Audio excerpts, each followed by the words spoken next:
श्री कृष्ण ने साफ कहा है कि बस कर्म तुम्हारा कल होगा, और कर्म अगर सच्चाई है तो कर्म कहाँ निष्फल होगा। शुरुआत करते हैं एक बहुत छोटी सी नन्ही सी प्यारी सी बच्ची से, जो बहुत प्यारी सी कविता लेकर आ रही है। तो जोरदार तालियों से स्वागत कीजिए आन्या ठाकुर का। आप सभी को मेरा प्रणाम। मैं आन्या ठाकुर शुभम श्याम जी की कुछ पंक्तियाँ प्रस्तुत कर रही हूँ। अगर कुछ गलतियाँ हुए तो मुझे क्षमा करिएगा। श्री कृष्ण ने साफ कहा है कि बस कर्म तुम्हारा कल होगा, और कर्म अगर सच्चाई है तो कर्म कहाँ निष्फल होगा। हर एक संकट का हल होगा, वो आज नहीं तो कल होगा। लोहा जितना तपता है उतनी ही ताकत भरता है, सोने को जितनी आग लगे वो उतना प्रखर निखरता है, हीरे पर जितनी धार लगे वो उतना खूब चमकता है, मिट्टी का बर्तन पकता है तब दिन पर खूब खनकता है, सूरज जैसा बनना है तो सूरज जितना जलना होगा, नदियों सा आदर पाना है तो पर्वत छोड़ निकलना होगा। और हम आदम के बेटे हैं, क्यों सोचे राह सरल होगी, कुछ ज़्यादा व्यक्त लगेगा पर संघर्ष जरूर सफल होगा। हर एक संकट का हल होगा, वो आज नहीं तो कल होगा। सुनो द्रौपदी शस्त्र उठा लो, अब गोविंद ना आएंगे, अब गोविंद ना आएंगे। छोड़ो महेंद्री खड़क संभालो, छोड़ो महेंद्री खड़क संभालो, खुद ही अपना चीर बचा लो।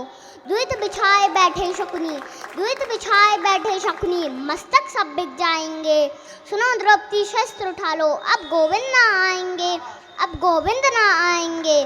कब तक आश लगाओगी तुम बिके हुए अखबारों से, कैसी रक्षा मांग रही हो दुशासन दरबारों से। स्वयं जो लज्जाहीन पड़े हैं वे क्या राज बचाएंगे, स्वयं जो लज्जाहीन पड़े हैं वे क्या राज बचाएंगे। सुनो द्रौपदी शस्त्र उठा लो, अब गोविंद ना आएंगे, अब गोविंद ना आएंगे। कल तक केवल अंधा राजा अब गूंगा बहरा भी है, होठ सिल दिए हैं जनता के कानों पर पहरा भी है। तुम ही कहो ये अश्रु तुम्हारे किसको क्या समझाएंगे, तुम ही कहो ये अस्त्र तुम्हारे किसको क्या समझाएंगे। सुनो द्रौपदी शस्त्र उठा लो, अब गोविंद ना आएंगे, अब गोविंद ना आएंगे। कान्हा को काम बहुत से हैं, दुष्टों के नाम बहुत से हैं, माखन की मटकी राह तके भक्तों के धाम बहुत से हैं। अरे कब तक आएगा कहना हरयुग की लाज बचाने को, दुर्योधन को समझाने को, सरपंच जन्य अपनाने को। बोलो मुरली की धुन को कब तक यमुना जी तरसेगी, बोलो कब तक वृंदावन में अस्त्रों की धारा बरसेगी। अरे तरसेंगे बोलो कब तक गोविंद बिन गोकुल के ग्वाले, और कब तक नीर बचाएंगे फन पर नचने वाले। यहाँ रहे गिरधारी तो गोवर्धन कौन उठाएगा, माँ समर का व्यू भेदने अभिमन्यु कौन पठाएगा। सुनो दामिनी रणभूमि में निर्बल ही मारे जाएंगे, तब तुम खुद अपना चीर बचा लो, कृष्ण नहीं आ पाएंगे, कृष्ण नहीं आ पाएंगे। क्या लड़की हो यार तुम, इधर आओ, इधर घूम के आओ। क्या मतलब मैं सच बताऊं मुझे थोड़ा सा डर लग रहा था आज। एक बार फिर से हो जाए जोरदार, रुकनी नहीं चाहिए बिल्कुल, बजने दो भाई। मैं सच बताऊं मुझे थोड़ी सी ऑडियंस देख के आज घबराहट हो रही थी। मैंने कई शो किए, मैं भोपाल से आया हूं कि यार कैसे क्या होगा, लेकिन मैं सच बता रहा हूं मैंने 250-500 की ऑडियंस के शो की, ऐसी शुरुआत किसी शो की नहीं हुई, किसी शो की नहीं हुई। आप कौन सी क्लास में? फर्स्ट। ये कविता आप कब से सीख पढ़ रही हैं, मतलब आपने इस चीज़ को कब से पढ़ रही हैं, कितने साल हो गए या कितने महीने हो गए? मुझे तो समझ नहीं आ रहा कैसा सवाल पूछा जाए। मतलब कितने समय से आप कविता में रुचि रखती हैं, पढ़ती हैं? 2 साल से। 2 साल से। और आपकी उम्र कितनी है? 6 साल की। आपको ना मैंने आंटी जी अंकल जी ऐसा चमत्कार अभी तक मैंने टीवी में देखा था, आज मैं साक्षात पहली बार देख रहा हूँ। इनसे एक और कविता सुनते हैं। राम क्यों पूजे जाते हैं, राम इसलिए नहीं पूजे जाते कि उन्होंने कौशल्या की कोख से जन्म लिया। राम इसलिए पूजे जाते हैं कि उन्होंने वनवास देने वाली केकई को भी कौशल्या जितना आदर दिया।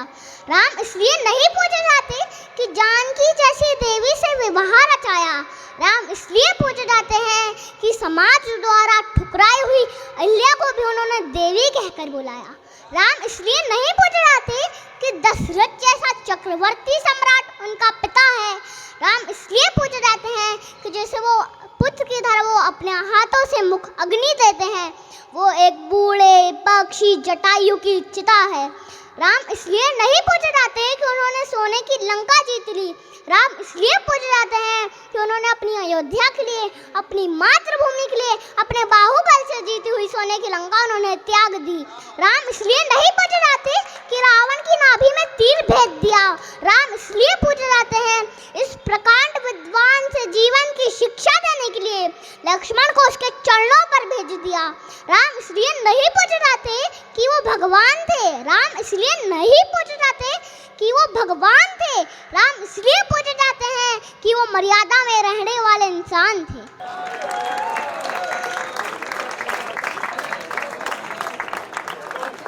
एक बार और जोरदार ताली बच्ची के लिए हो जाए, फिर अपन आगे बढ़ते हैं।